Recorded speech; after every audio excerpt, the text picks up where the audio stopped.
जो बच्चा गऊ की नजर में यूं साईं को संत, भक्तों के पीछे फिरे वो भक्त वत्सल भगवंत। अब फिर क्या होता है, गरीबदास साहिब जी ने परमात्मा कबीर जी के बारे में बताया है, नरसिंह जी की हुंडी दीनी वह सांवल सा कहाया, द्योती का ब्याह भया तब भात भरण को आया।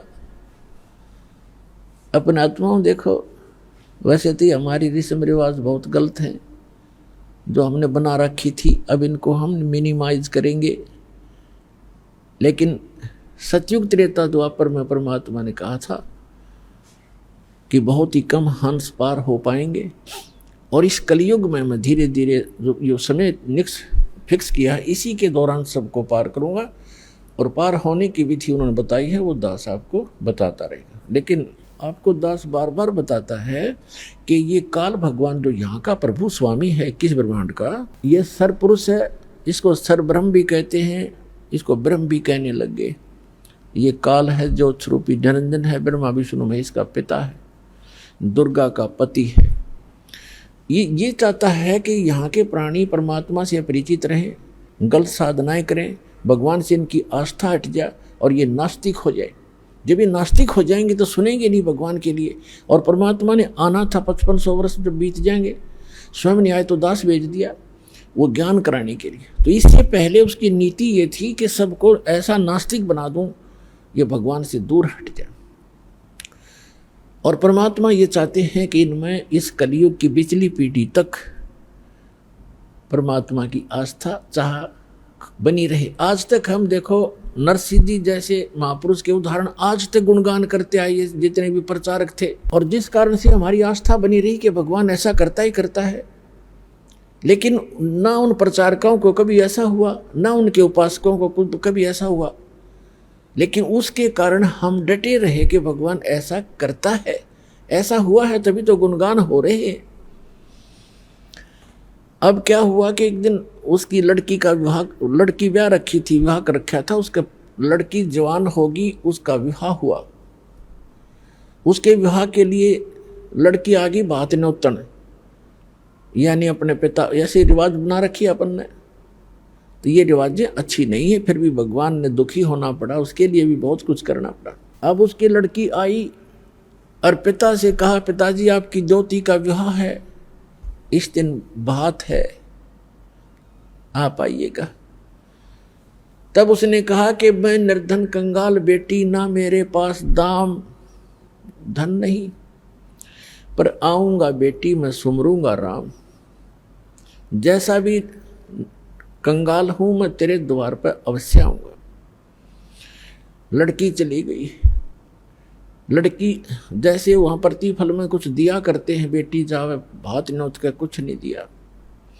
इसको देखकर उसकी सास, लड़की की सास ने बहुत कुछ उलाहने दिए, लड़की को बहुत बुरा भला कहा कि उसने नाश कर दिया, सारी संपत्ति लुटा दी, कंगाल होकर बैठ के हमारी बेइज्जती करवा दी, कदे कदे हमारी इज्जत शिखर में थी। अब लड़की बोल रहा क्या, बेचारी सब्र का घूंट आंसू में टपकाने लगी, बैठ गई एक तरफ जाकर। अब नरसिंह चिंतित हुआ कि कैसे वहां पहुंचेंगे, कौन मेरा साथी होगा। यदि वो सेठ होता और भात आ जाता, उसके साथ जाने वाले सैकड़ों इकट्ठे हो जाते गांव नगर के आदमी, और उस दिन कोई नहीं आया। उनके पास कुछ अंधे सूरदास आया करते थे, नरसिंह जी की झोंपड़ी पर बैठ जाते थे, सत्संग करते थे, विचार विमर्श करते थे, फिर चले जाते थे। उनमें एक शिक्षण नाम का बुद्धिमान था सूरदासों में। उसने कहा कि आज नरसिंह तेरी बात में कसक नहीं, तेरी आवाज में कोई चिंता टेंशन बन गई। उसने बताई कि ऐसे ऐसे लड़की आई थी और ज्योति का भात आ गया है और ये चिंता बन गई मैंने। नरसिंह वो कहने लगे, उस शिक्षण सूरदास अंधे ने कहा कि भाई भगवान पर भरोसा रख, दिल ना तोड़े, हम चलेंगे तेरे साथ। ने बोला नगर का कोई साथ नहीं हो सकता। कहने लगे हम चलेंगे सारे के, वो 16 जने थे गिनती में, बोले हम चलेंगे तेरे साथ, चिंता ना करे, कोई बात नहीं, देखी जाएगी जो भगवान उड़ इज्जत हो चाहे बेइज्जती, पर बेटी के द्वार पर खड़े जरूर होंगे चल के। तो वहाँ सफ़र करने के लिए पहले बैलगाड़ियाँ थी, अब बैलगाड़ी उसके पास नहीं, गांव से मांग कर लाया, किसी ने बैल ऐसा दे दिया जो घर से मांगी वस्तुधारी ऐसे देते थे जो घर से रिजेक्टेड सी हो, किसी से एक बैल मांग गया, किसी से दूसरा, उन्होंने ऐसे दे दिए काम चलाऊ से, निकम्मे से बैल। और बैलगाड़ी थी खराब सी, वह पक्का दिख ले जा सेठिया। अब सेठ ने वही बैल दोनों जोड़ के वह गाड़ी ले ली, बैलगाड़ी, 16 सूरदास उसमें बैठ के, वह उसके मित्र। अब गाड़ी चले नहीं, क्योंकि ना तब बैल ढंग से चले, ना उसने चलाने आवे, ड्राइवर कदे रहा नहीं बैलों का, और गाड़ी ऐसे लचर पचर करती हुई चल रही है धीरे धीरे। अब उस स्पीड से वो 10 दिन भी नहीं पहुंच सकते थे, और विवाह था तीसरे दिन। अब वो श्री कृष्ण के पुजारी थे, सूरदास भी, और साथ में नरसिंह जी भी श्री कृष्ण जी की अर्ध लगाते जा रहे थे। वो परमात्मा स्वयं आगे एक कारीगर का रूप बना के और उनसे कहने लगे कि भाई नरसिंह सेठ, मैंने भी उस गांव में जाना है, जिस गांव में उन्होंने जाना था उससे एक गांव पहले का नाम बता दिया नरसिंह जी का, और कहने लगे मुझे भी बैठा लो अपनी गाड़ी में, साथ में भी चल पड़ता हूँ। नरसिंह जी कहने लगे बैठ ले बेशक गाड़ी में, पर हम लगता है ये रास्ते में रह जाएगी, ये बहुत ख़राब है, करने वही पड़ी है। तो उसने कहा कि मैं मिस्त्री हूँ, आप एक बार नीचे उतरो और मैं इसको ठीक ठाक कर लेता हूँ, फिर चलाएंगे। नरसिंह जी ने कहा कि देखो मेरे पास पैसा नहीं है किराए कुछ देने को, मैं तो भगवान के शब्द सुना दूंगा तुझे। तो कारीगर रूप में भगवान बोले कोई बात ना, मैं कुछ नहीं लूंगा आपसे, मैं आपके साथ बैठकर भी तो चलूंगा। अच्छा फिर ठीक है। तो पुण्यात्माओं, ये जितने आज तक प्रचारक हुए उन्होंने श्री कृष्ण जी को सुप्रीम पावर मान के और नरसिंह जी को उसका भगत जान के उनका एक महिमा का शब्द बना रखा है, वो सुनाता हूँ आपको। लेकिन सच्चाई जो है वो दास आपको बताएगा। अब उन्होंने कैसे बताया है, अपनी देसी लैंग्वेज में, हरियाणवी लैंग्वेज में बना रखा है। गाड़ी आले मन बैठा ले, एक बहो गाड़ी थाम भाई मैं हार लिया। गाड़ी आले मन बैठा ले, एक बहो गाड़ी थाम भाई मैं हार लिया। अब परमात्मा खड़े हैं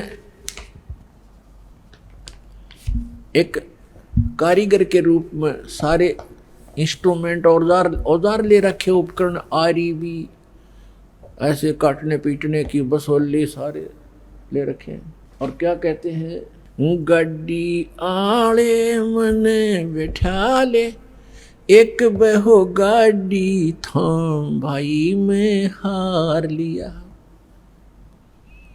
नरसिंह जी जब न्यों बोले, या गाड़ी मेरी पुरानी है, प्रभु जी फिर न्यों बोले, भाई के मेरे त छानी है। प्रभु जी फिर न्यों बोले, क्या मेरे त छानी है। नाम कृष्णम जात का खाती, ये जानू सारा काम भाई मैं हार लिया। गाड़ी आले मन बैठा ले, एक बहो गाड़ी थाम भाई मैं हार लिया। प्रभु जी फिर लगे समारण, ले हाथ में आरी जी। नरसिंह जी की वा टूटी गाड़ी, अरने आप समारी जी। प्रभु जी जब लगे संवारण, ले हाथ में आरी जी। नरसिंह जी की वा टूटी गाड़ी, अरने आप समारी जी। नरसिंह बोला मैं शब्द सुना दूं, ना देने को दाम भाई मैं हार लिया। गाड़ी वाले मने बैठा ले, एक बहो गाड़ी थाम भाई मैं हार लिया। 16 सूरदास बैठे गाड़ी में, रटे राम की माला जी। 16 सूरदास बैठे गाड़ी में, वो रटे राम की माला जी। पवन समान गाड़ी चाली, जब भगवान बने गढ़वाला जी। पवन समान गाड़ी चाली, जब भगवान बने गढ़वाला जी। भक्तों का रखवाला जी, वो आपे पूर्ण राम भाई में हार लिया। गड्डी आले मने बैठा ले, एक बहो गाड़ी थाम बाई में हार लिया। बैलों ऊपर हाथ फेर दिया, बल बैलों में आया जी। बैलों ऊपर हाथ फेर दिया, बल बैलों में आया जी। कई रोज का पंथ विकट था, पल माहे पहुंचाया जी। कई रोज का पंथ विकट था, पल माहे पहुंचाया जी। वो प्रभु खाती चला गया भाई, कर संतों प्रणाम भाई में हार लिया। गाड़ी आड़े मने बिठा ले, एक बहो गाड़ी थाम बाई में हार लिया। कृष्ण तो रथवान बने, ये कबीर बने रखवाला जी। कृष्ण तो रथवान बने, कबीर बने रखवाला जी। जो सतगुरु के शरणा आगे, वो भगत जीत गए पाला जी। जो सतगुरु की शरणा आगे, वो भगत जीत गए पाला जी। संत करे नहीं टाला जी, परमेश्वर करे नहीं टाला जी। वो सारे सबके काम भाई में हार लिया। गाड़ी आले मने बैठा ले, एक बहो गाड़ी थाम भाई में हार लिया। इन कथाओं से हमने शिक्षा लेनी है, क्योंकि पहले तो हम बालक थे। हमने कोई कह देता कि ये आसमान बहुत निकट था, दादी अम्मा ने एक सितारा तोड़कर और ऐसे ऐसे कर दिया, इसलिए दूर भाग गया, तो हम सारी मान लेते थे ऐसे होगा। अब हम ये बातें नहीं सुनेंगे किसी की कि श्री कृष्ण जी ने ऐसा कर दिया, फलाने ने ऐसा कर दिया। गीता अध्याय नंबर 15 के श्लोक नंबर 17 में स्पष्ट किया है कि उत्तम पुरुष तु अन्य परमात्मा की उदारते, यह लोक धर्म अवश्य विवर्ती अवैश्वर है। जो सबका धारण पोषण करता है, सबकी केयर टेक करता है, तीनों लोकों में सबका वही एक ही मालिक है। वही सब अपने भगत से पहले पुण्य करवाता है, फिर उसके आधार से अब स्वयं ही उसकी मदद करता है। तो कहने का बात यह है कि नरसिंह जी जब न्यों बोले, नरसिंह जी ने कहा कि गाड़ी मेरी पुरानी है, कंडम है, ये चल नहीं पा रही है। तो परमात्मा ने कहा ये क्या मेरी तछानी है,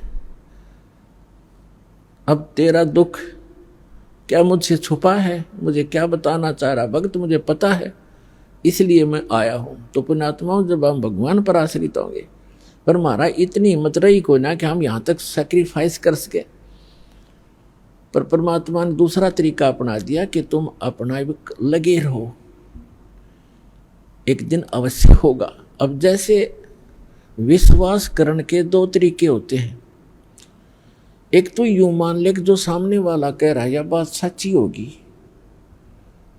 और नहीं फिर उसके बताए अनुसार कुछ करके प्रैक्टिकल देख ले तो वो भी बात फिर वह सच्चाई तो ऊपर आएगी। जैसे एक किसान था और एक सेठ के पास अपनी फसल बेचकर आता था मंडी में, और उसका आड़ती था पक्का और नहीं जाता था कहीं पर। एक दिन क्या हुआ कि जब वो फसल लेकर गया 2-3 महीने 4-6 महीने के बाद, तो पता चला कि उस सेठ की दुकान बंद है। पूछने से कारण का पता चला कि उसका दिवाला निकल गया, वो अब आड़ती नहीं रहा। तो उसका मित्र भी हो गया था वो बहुत अच्छा, अब उसके पास गया, उसके कुछ पैसे भी देने थे, वो कुछ उधार ले जाता था उससे सेठ वो किसान। उसके घर गया सेठ के, उससे पूछा सेठ जी क्या बनेगी? भाई बहुत बुरा हाल हो गया मेरा, तो घाटा लग गया एक बिजनेस में बहुत गना, और मेरा दिवाला निकल गया, रोजी रोटी को भी दूभर हो गए, कुछ रास्ता बता मेरे को मित्र। अब किसान को तो अपने ही प्रोसेस का पता था, प्रोसीजर का। कहने लगा भाई मैं तो अपना खेती बाड़ी के बारे में बता सकता हूँ और तेरी मदद कर दूंगा जितना मेरे से हो सकेगी। आप वहाँ खेती कर लो, हमारे गाँव में चलो, आपको कुछ ठेके पर, कुछ मैं अपनी ज़मीन बहुत है वैसे दे दूंगा, और आप उसमें बोलो, बीज भी उधारा दिवा दूंगा, उसको ज़मीन को बहाने वाले व्यक्तियों को भी रोक दूंगा, 2-4 महीने तेरे को पैसे नहीं लेंगे, और अपना कर लो आप फसल। उसने सोचा चल भाई ठीक है, जब ये इतना साथ दे रहा तो वो चला गया किसान के साथ। अब किसान ने बताया कि ये 10 एकड़ ज़मीन है, इसको पहले हल से बहा दे, इसका घास खत्म हो जाएगा। घास खड़ा था उसमें, तो उसने किसी किराए के हाली को लिया, उससे बहा दिया। अब कुछ दिनों के बाद उसमें फिर घास हो गया, तो किसान ने कहा कि इसको एक बार फिर बहा दे। उसको कई बार बहाना पड़ता है, अक्सर तरह कुछ ऐसे हैं। उसके बाद समय आने पर फिर उसमें वर्षा होगी, वर्षा होने से पर कहा कि अब इसमें बीज बो दे, गेहूं बो दे। उसने गेहूं बीज दिया या बाजरा बीज दिया। अब वो तो लाला जी था, रोजाना के 200 से 400 रुपये लेता था, गले में तो उठाता था। हर वहाँ चवन्नी नहीं आ रही, रोज खर्च ही खर्च हो रहा है, और डेली लिख रहा है। बाई वाले ने लिए 5 रुपये, दूसरी बार लिए 5 रुपये, तीसरी बार लिए 5, 15 रुपये तो खर्च हो लिए उसके, और अर्न इनकम अभी कोई आशा नहीं। जब उसने गेहूँ बीजे, गेहूँ का भी हिसाब ला लिया, बीज 50 रुपये का बीज गेहूँ का, वो भी लिख लिया। उधार थे, देने तो थे ही उसने सोचा बड़ी बात बिगड़ी भाई, आता कुछ नहीं, जा ही रहा है।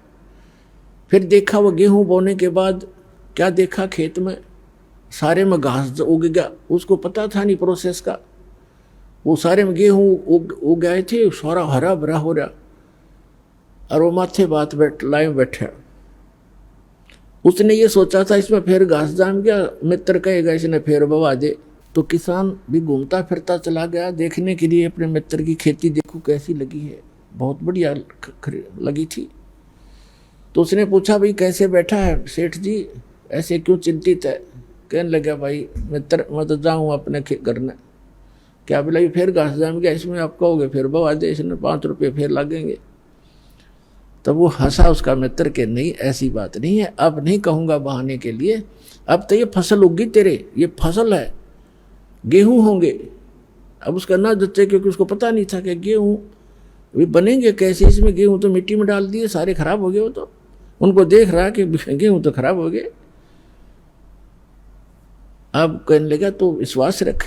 उसको विश्वास यूं था कि उसका साथी भी ऐसा ही कर रहा था, अज्ञो भी ऐसे बोल रहा था, थोड़ा दिल डट रहा था, पर जच्चा कती नहीं थी। और जब वो परिपक्व हो गए गेहूं, 40 मन गेहूं डाले थे 1 एकड़ में, और 40 किलो, और फिर वहाँ निकले काफ़ी 20-30, उसमें ऐसे होते थे 20-30 मन। तो जब वो गेहूं पक गए, उसमें बाली आली, बाली को उसने फोड़ कर देखा, उसमें गेहूं थे। ओहो, तब उसको विश्वास हुआ कि सच में जो मित्र कह रहा था आज वो सारी सच्ची पाई।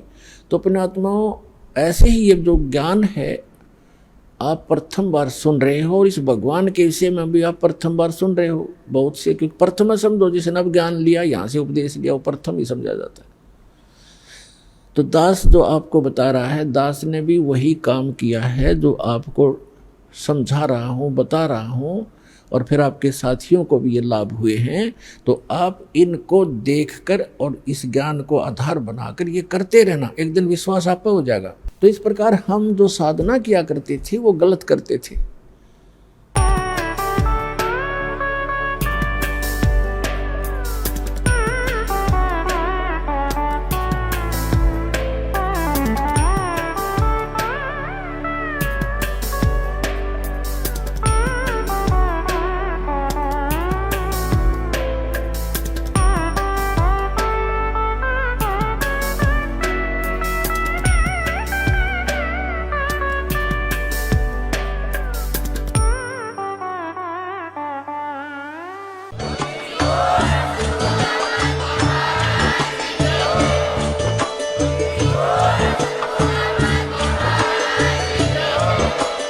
आप सुन रहे थे जगत गुरु तत्वदर्शी संत रामपाल जी महाराज जी के मंगल प्रवचन। अधिक जानकारी के लिए विजिट कीजिए हमारी वेबसाइट www.jagatgururampalji.org। संत रामपाल जी महाराज जी के शुभ आशीर्वाद से पूरे विश्व भर में 500 से भी ज्यादा नाम दीक्षा केंद्र हैं, जिन पर संत रामपाल जी महाराज जी द्वारा ऑनलाइन निशुल्क नाम दीक्षा दी जा रही है। अपने नजदीकी नाम दीक्षा केंद्र का पता करने के लिए संपर्क करें 8222880541।